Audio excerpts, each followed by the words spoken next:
Hello everyone, welcome to Incredible Abhishek. Here I am Garbit and यहाँ पे हम discuss करेंगे CDS स्ट्रेटेजी को. So first of all let me introduce myself. So as I said, I am Garbit and by this you can see I cleared NDA written 4 times in a row. Then I got All India rank 302 in NDA 151 course, and then after that in CDS in IMA OTA I got All India rank 33 in IMA, All India rank 123 in OTA. So here are some pics of mine. Here is of NDA and this one. So you are craving for this, हाँ? सबको ये चाहिए. CDS, NDA, everyone सबको चाहिए ये plus. So सबसे पहले मैं थोड़ा सा बता दूँ अपने बारे में और. Here you can search that is Garbit CDS IMA. You will get my photos there. That one, this one is my YouTube channel there. So I have uploaded some videos there. So उसके अलावा मैंने FCAT के exams भी दिए हैं. So the score you can see that is cutoff was 121 and I scored 182. And one more thing, in CDS IMA the rank I got that is 33. So such an incredible rank. You can expect I will guide you a clear and simple strategy related to CDS written. I cleared my first attempt of the CDS, then second attempt, then third attempt. So how I did? I think आप लोगों को सब समझ में आ रहा होगा मैं क्या बोल रहा हूँ. मेरा जो मीडियम रहने वाला है वो मैं इंग्लिश में ज़्यादा बोलूँगा बिकॉज SSB में इंग्लिश ही चाहिए. कब तक हिंदी बोलते रहोगे भाई?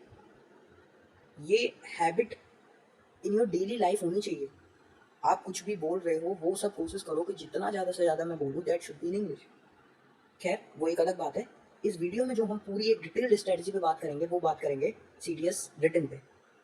सो यहाँ पे such are my ranks 302, 33 in IMA, then all these pics you can see. तो मैं बता दूं सबसे पहले I have experience of 12 SSBs और I have been up to conference 7 times. 2 times I got recommended, rest I got screened out. Okay, तो I have good experience of SSB as well. तो यहाँ पे मैं आपको बहुत अच्छे से बताऊंगा रिटन रिलेटेड स्ट्रेटेजी. तो it is my Instagram handle. अगर किसी को कुछ डाउट आता है at the end of video you can ask on the Instagram that is its_Rajput_Garbit. अब मैं आपको एक अच्छी सी चीज़ दिखाता हूँ. Here is the merit list of IMA 158 course. IMA 158 course. The topper written score was 154. Now my all India rank 33. Here I am. My score is 146. 146. There is a difference of 10 marks only. Guys, let me tell you one more thing. Between the marks of mine and the topper, there is a gap of 10 marks. Now the cutoff was around 120. आप लोगों की CDS IME की cutoff जाती है 120. I scored 146. Topper score 154. इस video में हम बात करेंगे how to score 150. And really I am telling you 150 score करना is not a big deal. The strategy which I am going to share with you is really helpful to you. Just be up to the end. मैं एक एक चीज़ जो तुम्हें बताऊँ अपने कानों में डालना और दिमाग में अच्छे से उसको सोचना कि व्हाट ही सेड. मैंने बहुत एग्जाम्स दिए लाइक NDA मैंने पूरे 6 अटैम्प्ट्स दिए. Then I gave CDS my 3-4 attempts I have given. And अभी मेरे पास हैं काफ़ी attempts all those exams CAPF and बहुत सारे. But here I am going to tell you the strategy जिससे आप CDS अपने 150 मार्क्स से स्कोर कर सको. ठीक है. So I have seen you my rank here. Now start करते हैं. अच्छे से समझना एक एक सब्जेक्ट्स को मैं कैसे डिकोड करूँगा, कौन सी चीज़ कहाँ लिंक होगी. Everything you have to be in mind. ठीक है. नाउ इंग्लिश की बात करते हैं. इंग्लिश में डर रहता है मोस्टली कि बेसिक्स कहाँ से करें, बेसिक्स से स्ट्रॉन्ग नहीं है, एरर्स नहीं बनते, वोकैब बेकार है. सबसे पहले तो एक चीज़ करना स्टार्ट कर दो. That is first one, editorial. अगर आप एडिटोरियल नहीं पढ़ते हो, कोई भी न्यूज़पेपर नहीं पढ़ते हो, why I am saying editorial, वहाँ से आपको कुछ ना कुछ सीखने को मिलेगा for this CAPF part. Like editorials में अपने व्यूज़ होते हैं लोगों के. तो जब आप उन व्यूज़ को पढ़ोगे ना आपकी थिंकिंग ब्रॉड होगी. बोलते हैं ना एक तीर दो निशाने. तो दो निशाने कैसे हैं कि एक तो आप इंग्लिश को पढ़ोगे तो आपकी इंग्लिश पढ़ना, उसको समझना, वो सब इंक्रीज होगा. एज वेल एज जो वहाँ से आपको व्यूज़ मिलेंगे नए नए अच्छे लोगों के व्यूज़, वो आप अपने CAPF as well as in your SSB बहुत अच्छे से यूज़ कर पाओगे. So instead of reading newspaper, whole newspaper, पूरे न्यूज़पेपर को ना पढ़ के एडिटोरियल स्टार्ट कर दो अभी से। Really I am telling you, अगर एडिटोरियल्स वगैरह नहीं पढ़ते हो या इंग्लिश पे कमांड नहीं होगी, अच्छे से इंग्लिश को पढ़ के समझ नहीं पाओगे क्या है क्या नहीं, एसएसबी कुछ नहीं होने का, कुछ भी नहीं कर पाओगे। So the first and foremost thing that is editorials you have to read. Daily editorial, 1 से 2 एडिटोरियल डेली पढ़ना स्टार्ट करो। Just do for the 30 days। Guys जो जो मैं बोल रहा हूँ ना, प्लीज एक एक चीज को अपने माइंड में रख के सिर्फ एक बार ये स्टार्ट कर दो। I have done the same. Result की चिंता मत करो, जो मैं बोल रहा हूँ ना बस आप उतना करके देख लो एक बार। देन अगर वो चीज इम्प्लाई नहीं होती है then you can tell me. 30 days ये कोशिश करना एक बार कि ये पूरा कंप्लीट करना। देन यू विल सी कि जब आप एक लाइन को पढ़ते जाओगे you will able to feel कि आपको वो सारी चीज लाइन पढ़ते पढ़ते समझ में आ रही हैं। और जब आप पेपर में passage S1 S6, you know S1 S6 जो रहता है कि पैसेज आते हैं S1 से X6। देखो मैं एक्सपेक्ट करता हूँ कि आपको इंग्लिश का सिलेबस पता होगा, क्वेश्चंस कैसे आते हैं। अगर आप सीडीएस का एग्जाम दे रहे हो तो आपको पक्का पता होगा कैसे कैसे क्वेश्चंस आते हैं। Here I am telling the strategy कि आप उन क्वेश्चंस को कैसे अटेम्प्ट करोगे, आपको वो क्वेश्चंस इजी कैसे लगेंगे। तो वो क्वेश्चंस इजी ऐसे लगेंगे जब आपकी कमांड इन चीज़ों पे होगी जो मैं तुम्हें बता रहा हूँ। तो पैसेज हुआ, S1 S6 हुआ, या फिर जब आप किसी पैसेज को जो फिल इन द ब्लैंक्स होते हैं, फिलर्स बोलते हैं उनको, जो बीच में फिल करने रहते हैं, जब आप उस पैसेज को पढ़ोगे ना अपने आप वो चीज़ फिल होती जाएगी ऑटोमेटिकली। आप सिर्फ ऑप्शंस देखोगे, आप एलिमिनेट कर दोगे, अरे ये कैसे हो जाएगा यार, ये चीज़ फिल होगी इसमें। आपको ग्रामर की भी जरूरत नहीं है, जस्ट बाय द एडिटोरियल। मैं भी बताऊंगा कि एडिटोरियल से पहले आपको एक दो चीज़ और करनी है, बट अभी मैं बस बता रहा हूँ importance of editorial in the English paper. मैंने कभी कोई वोकैब कभी कुछ ऐसा नहीं पढ़ा। वो एडिटोरियल्स पढ़ो, एडिटोरियल से जो जो तुम्हें सीखने को मिलता है उसे देखो। अब मैं बताता हूँ, जब आप बोलोगे भैया एडिटोरियल्स पढ़ते हैं शुरू शुरू में कुछ समझ नहीं आता, ठीक है भाई कोई बात नहीं, मोस्टली ऐसा ही होता है। बट आप सोचो कि जब एडिटोरियल्स आपने पढ़ना स्टार्ट किया, यहाँ पे नए नए वर्ड्स मिले, कुछ कुछ नए नए वर्ड्स मिलेंगे, आप जस्ट उनको गूगल करो, उनका मीनिंग देखो कि इसका मीनिंग क्या है। अगर मैं बोल दूं अलूफ बर्ड आया तो अलूफ का मीनिंग क्या है, ये तुम्हें गूगल से देखना पड़ेगा। एडिटोरियल जो मैं एक एडिटोरियल या 2 एडिटोरियल पढ़ने का सेंस बता रहा हूँ, उसका मतलब है एक एक वर्ड को अच्छे से पढ़ना जो उसमें लिखा हुआ है। मैं जो जो बोल रहा हूँ ध्यान से सुनते जाओ और जैसे बोल रहा हूँ वैसे करते जाओ। बहुत इधर उधर घूम लिए, इधर उधर पढ़ लिए, उल्टी सीधी जगह पढ़ रहे हो, पता नहीं कैसी स्ट्रेटजी बना रखी है, रिटर्न नहीं हुआ। मैं जो बता रहा हूँ जस्ट फॉलो इट। अब ये सारी चीज़ हो गई।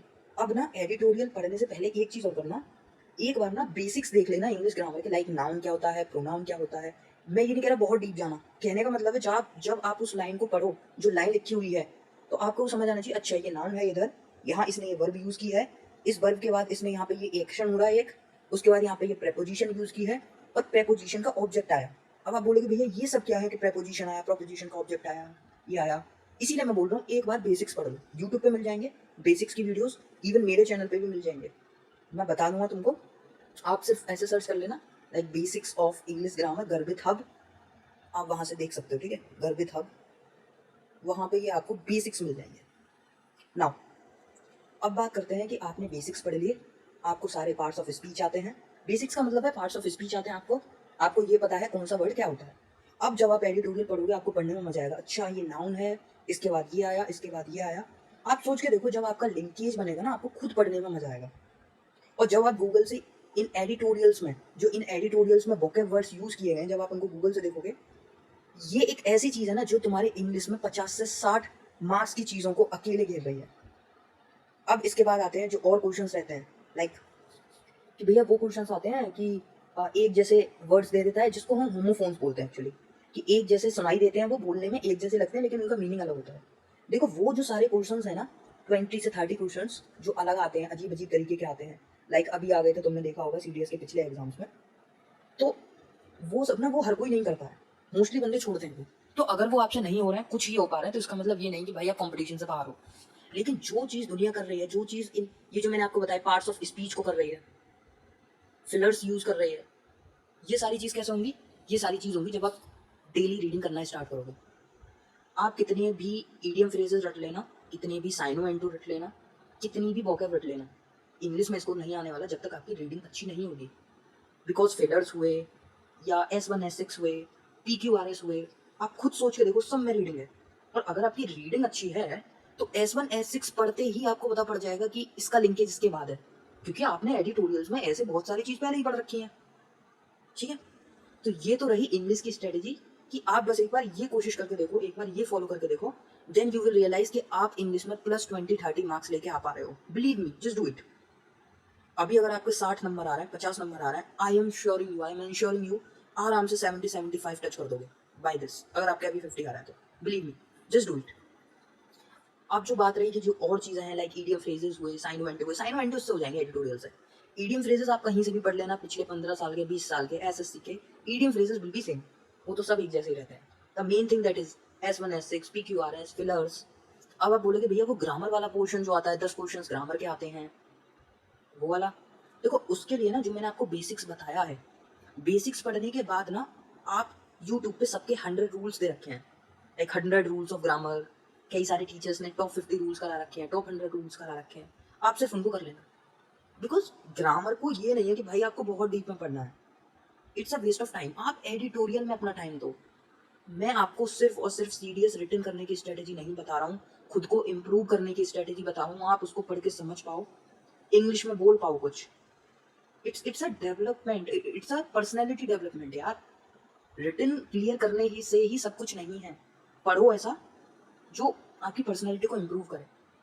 अब तुम ग्रामर के रूल्स पढ़ लोगे, उससे उससे तुम्हारी सिर्फ सिर्फ रिटन में 5-6 नंबर का गेन हुआ, बट एडिटोरियल पढ़ने से आपको एक तो नॉलेज मिली, लोगों के व्यूज मिले कि लोग सोचते कैसे हैं यार। It's a multi dimensional approach.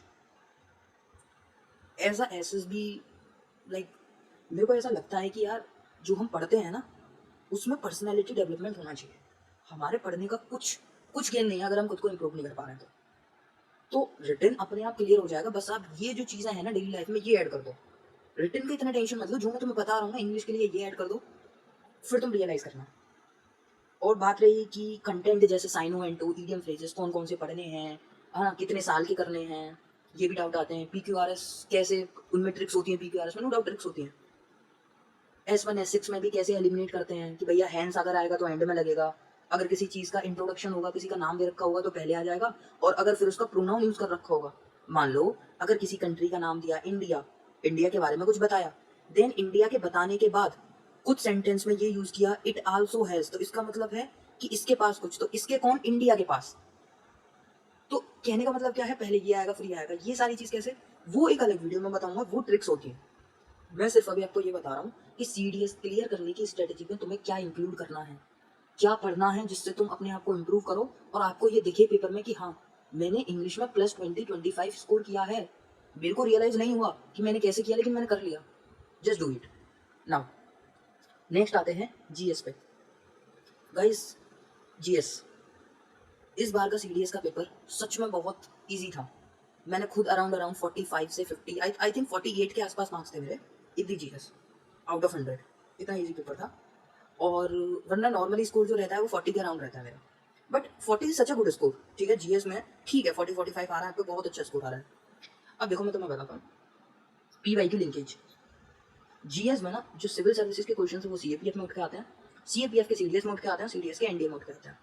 मैंने यहाँ पे वो चार्ट नहीं लगा रखे, मैंने वो सैंपल्स नहीं लगा रखे, वरना मैं आपको दिखाता। इतने क्वेश्चंस रिपीट होते हैं, इतने क्वेश्चंस रिपीट होते हैं, लाइक मैं क्या ही बोलूँ। अगर 100 क्वेश्चंस है ना, मैं आपको दिखा दूंगा PYQ से 40 से 50 क्वेश्चंस। मुझे ना सीडीएस का कोई सा भी पेपर दे दो, मैं 40 से 50 क्वेश्चंस पिछले 15 से 20 साल के इन्हीं पेपर्स में से मैच करके दिखा दूंगा। बिलीव मी, इतना रिपीटेशन है। बट ध्यान रखना, ये जो मैं बोल रहा हूँ कि पिछले PYQs को करना है, वो ऐसे नहीं करना कि कोई क्वेश्चन है, मान लो हड़प्पा से रिलेटेड कोई क्वेश्चन है, उसके 4 ऑप्शंस हैं, क्वेश्चंस पढ़ा, उसका आंसर दे दिया, आगे बढ़ गए। अरे मेरे भाई, ये जो 3 ऑप्शंस बचे हैं, you have to explore these options as well. ये जो 3 ऑप्शंस दिए हैं, अगली बार इनमें से क्वेश्चंस बनेगा। अभी जो CAPF का पेपर हुआ था उसमें अहोम डायनेस्टी के ऊपर एक क्वेश्चन था, और उसके तुरंत 3 महीने बाद जब सीडीएस हुआ, सीडीएस में उन्हीं 3 कथन में से जो तीसरा कथन था, जो तीसरा स्टेटमेंट था, UPSC picked that option and frame in the CDS exam. उसी में से उसको फ्रेम कर दिया था। ये मैं एक क्वेश्चन की बात नहीं कर रहा हूँ, कई सारे क्वेश्चन की बात कर रहा हूँ। तो PYQs, अगर PYQs नहीं कर रहे हो, कुछ नहीं होगा भाई, बिना PYQs तुम कुछ नहीं कर पाओगे। PYQs you have to do. अब बोलोगे भैया कितने साल के PYQs? अराउंड 15 से 20। अगर 10 ईयर्स के भी करते हो तो ठीक है, बट मैं 15-20 क्यों बोल रहा हूँ कि अगर आप 15 ईयर्स के करते हो ना, तो अगर जो थोड़ी बहुत भी पॉसिबिलिटी होती है 5-6 क्वेश्चंस कहीं ना कहीं वहाँ से भी लिंक हो जाते हैं। यार मैं सच बता रहा हूँ, अगर आप अच्छे से इन PYQs को ऑब्जर्व करो ना, ये जो इनके स्टेटमेंट्स में लिखे रहते हैं, जो 4-4 स्टेटमेंट्स लिखे होते हैं, उनमें पूछता है कौन सा ठीक है कौन सा नहीं। एक बार ना आप उन चारों स्टेटमेंट को अच्छे से पढ़ना, उनको एक्सप्लोर करना कि यार ये जो पहला स्टेटमेंट है इसके बारे में मैं गूगल पे और ज़्यादा सर्च करता हूँ, फिर जो सेकंड स्टेटमेंट है उसको और सर्च करता हूँ। आप जब इस तरीके से पढ़ोगे ना, बिलीव मी, पिछले 15 साल के क्वेश्चन से ना, मतलब पेपर इन्हीं से निकल जाएगा। बिलीव मी, PYQs का इतना रोल है, बहुत अच्छा रोल है भाई, बिना PYQ से कुछ नहीं होगा। अब हम बात करते हैं कि GS में अलग अलग सब्जेक्ट की क्या अलग अलग स्ट्रेटेजी होनी चाहिए। First one, we will talk about geography. Geography के लिए क्या है ना भैया, नोट्स पढ़ें, साइड बुक्स पढ़ें, बहुत अच्छी अच्छी बुक्स हैं मार्केट में। एक वो आती है, मतलब अलॉट्स ऑफ बुक। NCERT के अलावा कुछ नहीं पढ़ना भाई, तुम पागल हो रहे हो। NCERT एंड PYQs तो मैंने बोल दी, NCERT plus PYQs, that's enough. अब आप बोलोगे भैया NCERT कहाँ की, 6 की, 7 की, 8 की, 9 की, कब की? 11th and 12th। 11th 12th की NCERT पहले अच्छे से पूरी करना, उसके बाद 7th 8th 9th 10th की NCERT इस पे जाना जिनमें ये वाले चैप्टर्स मैच हैं। जैसे 9th 10th में आपको सॉइल वगैरह मिल जाएगा, कुछ ऐसे चैप्टर्स मिल जाएंगे। बट उससे पहले 11th और 12th की NCERT करनी है तुमको। 11th की फिजिकल ज्योग्राफी, 12th की इंडियन ज्योग्राफी, इन्हीं को करने में तुमको 2-3 महीने लग जाएंगे। जो NCERT की एक एक लाइन है ना, एक एक लाइन भाई, 11th और 12th की NCERT को एक चैप्टर को ढंग से समझने में ही 2 से 3 दिन लगते हैं, जस्ट 7 to 8 पेजेस को। क्यों? जो एक एक लाइन है ना, वहां से क्वेश्चन बनता है। जैसे एक चैप्टर है उसमें एक था कि कुछ कन्वेक्शन करंट टाइप था, कुछ था, मेरे को ध्यान नहीं आ रहा वो। UPSC ने कन्वेक्शन की जगह एडवेक्शन दे दिया, 3 लाइन के उसमें पूरा बहुत अच्छे से एक्सप्लेन किया, और कन्वेक्शन की जगह एडवेक्शन दे दिया, जिन्हें एडवेक्शन की जगह कन्वेक्शन था उसको फ्लिप कर दिया था। और वो पढ़ने में इतना अच्छा लग रहा था स्टेटमेंट कि यार ठीक है, but that was wrong, NCERT से था। अब मैं आपको बताता हूँ, अभी सिविल सर्विसेज का पेपर हुआ, सिविल सर्विसेज के पेपर में ज्योग्राफी के क्वेश्चंस NCERT, पूरा NCERT भाई, सब कुछ NCERT। 2023-24 के PYQs देखोगे सिविल सर्विसेज के, आइसोथर्म पूछ रखा है पूरा NCERT से, एक एक लाइन पूरी NCERT से। और ये CAPF CDS तो छोड़ ही दो, CAPF CDS के पेपर्स में तो भाई NCERT का स्टैटिक कि ऑक्सीजन, सिलिकॉन, एल्यूमिनियम, आयरन सबसे ज्यादा कौन सा है इनमें से, इस टाइप के क्वेश्चंस डायरेक्ट NCERT। मतलब जो कूल्ड सरफेस पे मैग्मा चैम्बर कूल हो जाता है नीचे, वो कौन सा होता है, सीधे NCERT में लिख रखा है वन लाइनर। इस टाइप के क्वेश्चंस आते हैं, और वो कहाँ से आ रहे हैं, पूरा NCERT में से आ रहे हैं। तो ज्योग्राफी के लिए NCERT से बाहर मत जाना, किसी भी साइड बुक को मत लेना, जो भी टीचर से पढ़ रहे हो पढ़ो, लेकिन NCERT पूरी करनी है with PYQs। Now talk about polity. Second, polity. Polity कैसे पढ़नी है? पॉलिटी का तो वेटेज बहुत कम हो गया है, ज्योग्राफी में 15 से 20 क्वेश्चन आते हैं। पॉलिटी में क्या है ना, पॉलिटी में आप 5 से 6 क्वेश्चन आते हैं बस, कभी कभी हाँ बढ़ जाते हैं 7 से 8, पर इतना वेटेज नहीं रहा है पॉलिटी का। बट मैं ये नहीं बोलूँगा पॉलिटी मत पढ़ो, पॉलिटी थोड़ा सा ना करंट बेसिस हो गया है, कि जो करंट में जो भी न्यूज़ आ जाती है, लाइक वुमेन्स के ऊपर आ गई तो नेशनल कमीशन वुमेन वाला कुछ पूछ लिया, या फिर डिलिमिटेशन कमीशन आने वाला है वो पूछ लिया, या फिर कुछ लाइक जो फॉर अवर टॉपिक्स हैं लाइक फंडामेंटल राइट्स हो गए। अब मेरे कहने का मतलब ये है, अगर पॉलिटी में 30 टॉपिक्स हैं, उनमें से आपको 15 ही पढ़ने हैं। अब मान लो सिटीजनशिप है, देखना पिछले 4 से 5 साल में कोई क्वेश्चन आया सिटीजनशिप पे, कुछ नहीं है भाई, जो जो इंपॉर्टेंट है सिर्फ वही पढ़ना है। ऐसे ही नहीं पढ़ते जाना कि कुछ भी पढ़ते जा रहे हो। लक्ष्मीकांत है तुम्हारे पास, लक्ष्मीकांत से पढ़ो, लेकिन लिमिटेड चैप्टर्स, वो हम अलग वीडियो में बात करेंगे कि कौन से चैप्टर्स पॉलिटी में पढ़ने हैं, कौन से ज्योग्राफी में पढ़ने हैं, कौन सी चीज़ किस में पढ़नी है, PYQs किस चैप्टर के ज़्यादा के हैं, वो सब एक अलग बात है। मैं सिर्फ आपको ये बता रहा हूँ कि किस सब्जेक्ट्स के कितना है और उसको पढ़ना कैसे है। आप उल्टे सीधे सोर्सेज पे ना भागो, ठीक है? तो लक्ष्मीकांत से 15-16 चैप्टर्स हैं, जैसे fundamental rights, supreme court, parliament, ये सारे इंपॉर्टेंट है। अगर मान लो 7 से 8 क्वेश्चन आ रहे हैं, आराम से 4 से 5 क्वेश्चन इन्हीं 15 टॉपिक में से मिल जाएंगे। बाकी जो 2-3 है वो करंट के मिल जाते हैं, कोई कमिटी बनी है या कभी कुछ हुआ है, ठीक है? नाउ अब बात करते हैं इसके बाद, थर्ड इज, अब ले लेते हैं हम इकोनॉमिक्स को। देखो इकोनॉमिक्स आपको ना बहुत टेक्निकल सब्जेक्ट्स रहेगा, टू बी ऑनेस्ट, बट वो इतना है नहीं। मेरे को भी शुरू में बहुत टफ लगता था, बट इतना नहीं है। अगर मैं बात करूँ सिविल सर्विसेज का, तो थोड़ा सा वहाँ पे लेवल हाई है इकोनॉमिक्स का, बट क्वेश्चन वहाँ भी डुएबल है, ठीक है? कि मतलब हो जाते हैं, इतना भी टफ नहीं। अगर अगर 15 क्वेश्चन हैं तो 9 से 10 आराम से हो जाते हैं, इतना टफ नहीं। बट अगर आप सीडीएस CAPF के देखोगे, CDS के देखोगे, तो थोड़ा सा स्टैटिक पार्ट आता है उधर। मतलब इतनी basic knowledge, like reverse repo rate या रेपो रेट, अगर मैं रेपो रेट को बढ़ा दूँ, इन्फ्लेशन पे क्या चेंज पड़ेगा, इन्फ्लेशन कम होगा, ज़्यादा होगा, क्या होगा, सीधा सा कॉन्सेप्ट, लाइक रेपो रेट बढ़ेगा, इसका मतलब है बैंक्स को ज़्यादा अपने पास रुपया रखना पड़ेगा। जब ज़्यादा रखना पड़ेगा तो वो हम लोगों को कम दे पाएंगे, मतलब पब्लिक को कम दे पाएंगे। और जब पब्लिक के पास पैसा कम आएगा तो इन्फ्लेशन कम हो जाएगा, महंगाई कम हो जाएगी, कोई कुछ खरीद नहीं पाएगा, तो इन्फ्लेशन कम हो गया। देखो सिर्फ 2 से 3 चीज़ कनेक्ट हो रही है और ये इन्फ्लेशन बढ़ेगा घटेगा, क्या होगा क्या नहीं होगा। कहने का मतलब क्या है, इतना बेसिक है, इतने बेसिक बेसिक कॉन्सेप्ट्स आते हैं, बस आप थोड़ा थोड़ा ऊपर से पढ़ लोगे ना कि इकोनॉमिक्स में ऊपर से कोई सी भी एक प्लेलिस्ट फॉलो कर लो। देखो पीवाईक्यूज तो करने ही करने हैं, जो पीवाईक्यूज आपके आ रखे हैं इकोनॉमिक्स के पिछले 5 से 10 साल के, वो तो आपको देखने ही हैं, क्योंकि कुछ कॉन्सेप्ट्स ऐसे हैं जहाँ से बार बार क्वेश्चन आते हैं। जैसे मैं 5 ईयर प्लान्स की बात करूँ, इन्फ्लेशन की बात करूँ, मनी मार्केट की बात करूँ, ठीक है। अब आप बोलेंगे भैया ये सब क्या है, ये सब आपके चैप्टर्स हैं अंदर। इन्फ्लेशन हो गया, डेफिसिट हो गया, कंपटीशन वाला हो गया, मोनोपोलिस्टिक कंपटीशन, ओलिगोपोली, कौन कौन से कंपटीशन है। कहने का मतलब है 7 से 8 टाइप के क्वेश्चंस बहुत फिक्स हैं इकोनॉमिक्स में, जहाँ से क्वेश्चंस बनते हैं। मान लो अगर आपके इकोनॉमिक्स के 15 क्वेश्चंस आ रहे हैं, 7 से 8 क्वेश्चंस में जो टॉपिक्स बताऊंगा आपको वहीं से आ जाएंगे।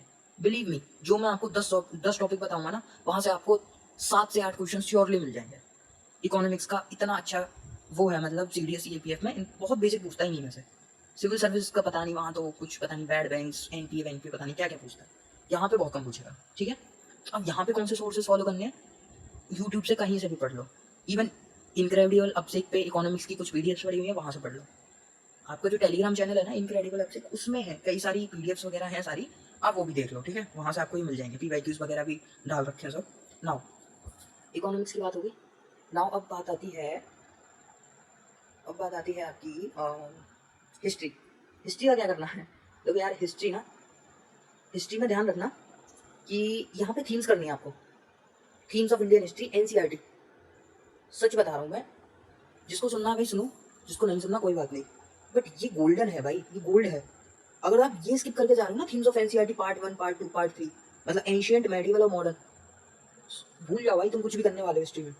हिस्ट्री में अगर मान लो 15 क्वेश्चन आ रहे हैं, 4 से 5 क्वेश्चन इन थीम से होते हैं, इन थीम से इतनी इतनी सी थीम है, 50-50 पेज की 3 थीम है बस, उसमें भी कुछ कुछ इंपॉर्टेंट टॉपिक्स हैं बस, उनको करना है यार। विद इन 3 मंथ्स कर लोगे, 1 महीने में एक बुक खत्म कर लो। बहुत छोटी सी बुक है, 1 महीना भी नहीं लगेगा यार, ज्यादा बोल दिया मैंने। 1 महीने में ये तीनों बुक खत्म हो जाएंगी, 4 चैप्टर्स हैं तीनों में, वहां से क्वेश्चन आ जाते हैं, 4-5 क्वेश्चन सीधे पूछ लेता है। थेरीज क्या था, लोग बोलते हैं यार ये थेरीज वाला क्वेश्चन कहाँ से आया था, भाई NCERT से था। कुटाग्रशाला, कुटाग्रशाला बहुत बहुत रहा था उसमें, मतलब सीरियस वीडियोस में आता रहता है। क्या किसमें है Kutagrashala, NCERT themes, themes part 1, सब कुछ इसमें है।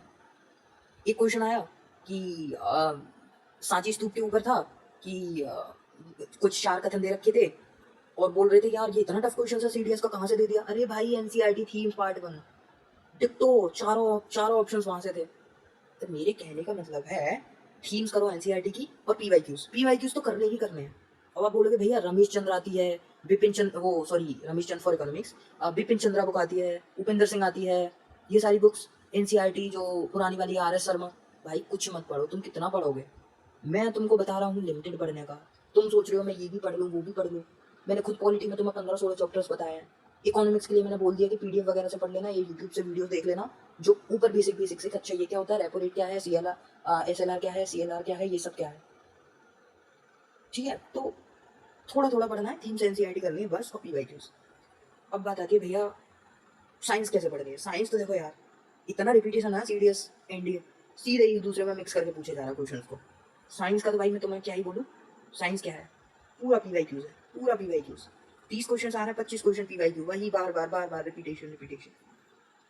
मानता हूँ 4-5 क्वेश्चन 11th-12th की उससे आ जाते हैं NCERT से, बट क्या है यार 3-4 तो क्वेश्चन कोई, अब ये थोड़ी है जो 30 क्वेश्चन आ रहा है हर कोई 30 कर रहा है, ठीक है।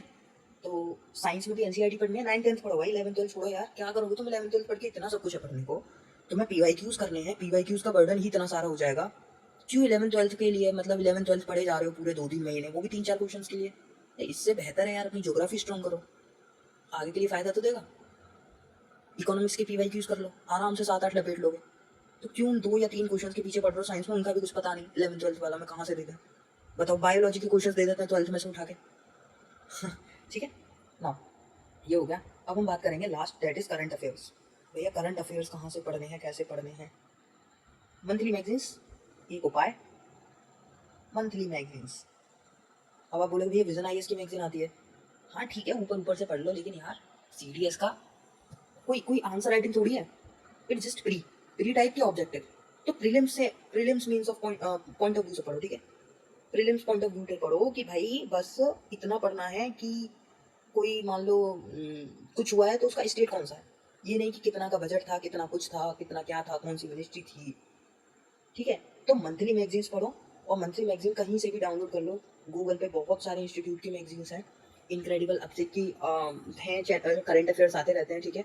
मंथली वो पढ़ लो, मतलब देखते हो भाई, मतलब कहीं से भी पढ़ लो यार, ये तो सब कहने की बात है कि हम पे कंटेंट नहीं है, कुछ नहीं है। अभी डाल दो तुम कि अप्रैल अप्रैल मंथली करंट अफेयर पीडीएफ, 4-5 जगह से पीडीएफ आ जाएंगे, कहीं से भी एक पीडीएफ को कर लो अच्छे से, ठीक है। नाउ इवन यूट्यूब पे भी देखोगे ना तो बहुत अच्छे से मतलब पूरा कराते हैं उसको, 3-3 घंटे की क्लासेस होती हैं उसकी करंट अफेयर्स की। और थोड़ा सा ना मैं करंट अफेयर्स को बताऊँ, आप Sunday to Sunday current affairs पढ़ना, जैसे मैं पढ़ता हूँ, मैं ना संडे को पूरे वीकली करंट अफेयर खत्म कर देता हूँ जो 7 दिन के हुए होते हैं इंपॉर्टेंट। फिर ऐसे ही 7-7 करके जो लास्ट वाला दिन होता है एंड वाला, उसको मैं 31st को या उसको, ये जो 7 पूरे ये थे इनको मैं एक बार अच्छे से रिवाइज कर देता हूँ। तो ये जो करंट अफेयर का डेली करंट अफेयर का वर्डन है वो हट जाता है। तो जो करंट अफेयर है वो संडे टू संडे रखना, तो बर्डन कम लगेगा, ठीक है ना। अब आती है मैथ्स की बात। अब भैया मैथ्स में क्या पढ़ रहा है, देखो भाई मैथ्स में आता है 30-70 का रेशियो। ये क्या भैया 30-70, 30 इज अरिथमेटिक, 70 इज एडवांस। अब अरिथमेटिक इतना आसान आता है कि 25 क्वेश्चन आराम से कर लोगे, और एडवांस इतना टफ आता है कि 70 में से 30 हो जाए वही बहुत है। तो कहने का मतलब है अरिथमेटिक पे ज़्यादा ध्यान दो, बेशक एडवांस ज़्यादा आता है। एक बार अरिथमेटिक को अच्छे से कर लो, लाइक एवरेज हो गया, परसेंटेज हो गया, बहुत बेसिक क्वेश्चन आते हैं, यहाँ गलती नहीं होनी चाहिए कि 25 क्वेश्चन में भी 30 में से अगर 25 कर रहे हो तो यहाँ 25 में भी गलती कर रहे हो, फिर तो भाई तुम्हारा बेसिक मैथ बहुत वीक है। तो समझो वो गलती मत करो जो दुनिया नहीं कर रही है, जो और लोग कर रहे हैं चलो कोई बात नहीं, अगर वो हो जाएगा। अब जैसे एडवांस में 70 में से 30 क्वेश्चन हो पा रहे हैं, बहुत है। यू कैन कैलकुलेट 30 और 25, 55 क्वेश्चन अटैम्प्ट कर रहे हो, 55 में से अगर 50 भी ठीक होते हैं, 45 भी ठीक होते हैं, कट पिट के 40 नंबर आ जाएंगे मैथ में। आपको लगता है 40 नंबर कम है? 40 से 45 नंबर मैथ में बहुत होते हैं। अब बात आती है कि भैया इनको पढ़ना कहाँ से है।